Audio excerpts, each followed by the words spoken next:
est la mère de tous les malheurs de notre région. J'aurais tant voulu, chers collègues, que les moments qui traversent le Maroc, le deuil de ces familles, les décès, les milliers de morts, les milliers de blessés, les destructions, vous auraient incité à garder le silence, à respecter le moment et, comme vous le dites, à être solidaire. On ne peut pas verser des larmes de crocodile et en même temps attaquer un pays qui vit toujours dans un drame. Vous manifestez votre solidarité, votre soutien, mais en même temps, vous injectez votre venin. Vous insultez les morts. Vous insultez les Marocains. Ça fait 50 ans que vous nous rabâchez ces choses-là.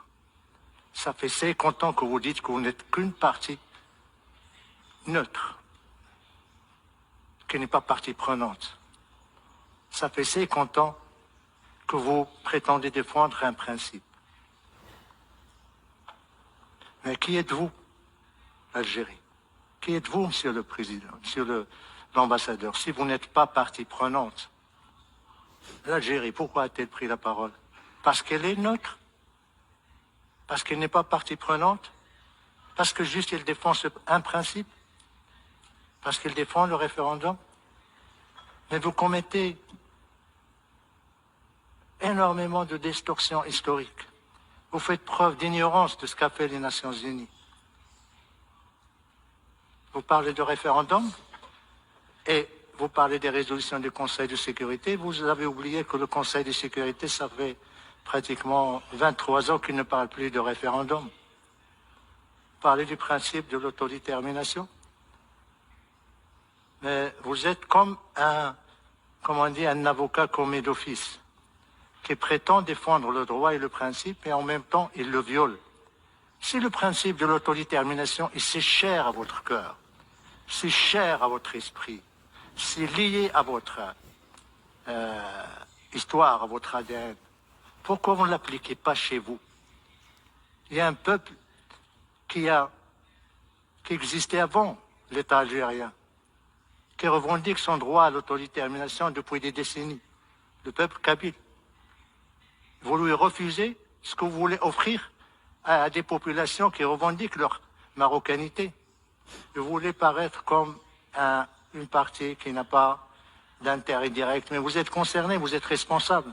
Si le problème du Sahara continue 50 ans après, c'est à cause de vous. Et vous continuez toujours à prétendre que vous n'êtes rien, vous n'êtes pas responsable, vous n'avez rien à faire.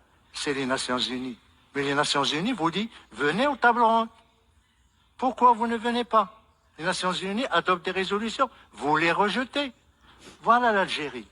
L'Algérie qui présente ses condoléances et qui exprime sa solidarité. Mais en même temps, c'est l'Algérie qui veut saper l'unité du Maroc. C'est l'Algérie qui, depuis 50 ans, ne fait que armer, financer, diriger un mouvement séparatiste, groupe armé, qui a en plus des connexions avec le terrorisme international. J'aurais souhaité, mon frère algérien, un peu plus de décence, un peu plus de respect, ne serait-ce que pour, c'est pas pour les victimes du séisme récent, ne serait-ce que pour les Marocains qui ont versé leur sang, pour votre indépendance. Mais vous avez la mémoire courte. Nous le comprenons parce que il n'y a pas de principe chez vous. Il n'y a ni le principe de bon voisinage, ni le principe de respect, ni le principe de règlement pacifique des différends, ni le principe, ou plutôt le courage d'assumer vos actes, d'assumer votre politique, d'assumer votre agenda destructeur, déstabilisateur de la région. Quant au Maroc, le Maroc, il est dans son Sahara, il le restera jusqu'à la fin des temps. C'est vrai, chers frères. Pour une simple raison. Parce que l'Algérie est la mère de tous les malheurs de notre région. Maintenant, j'ai 3 observations. l'Algérie rejette les résolutions du Conseil de sécurité. Et là, je me pose la question suivante. Que va faire l'Algérie au Conseil de sécurité quand il rejette ses propres résolutions? Il n'y a pas de place au Conseil de sécurité à des pays qui rejettent, qui violent, qui ne respectent pas les résolutions du Conseil de sécurité.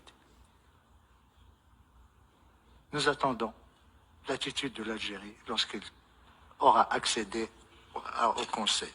Deuxième observation, mon collègue algérien fait preuve d'une méconnaissance, malheureusement, des textes des Nations Unies, des résolutions et des décisions.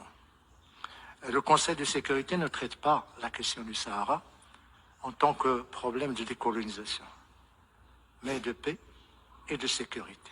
Je terminerai avec ce que j'ai commencé en disant la question du Sahara est discutée au sein des tables rondes et nous serons très heureux d'écouter nos frères algériens ce qu'ils disent.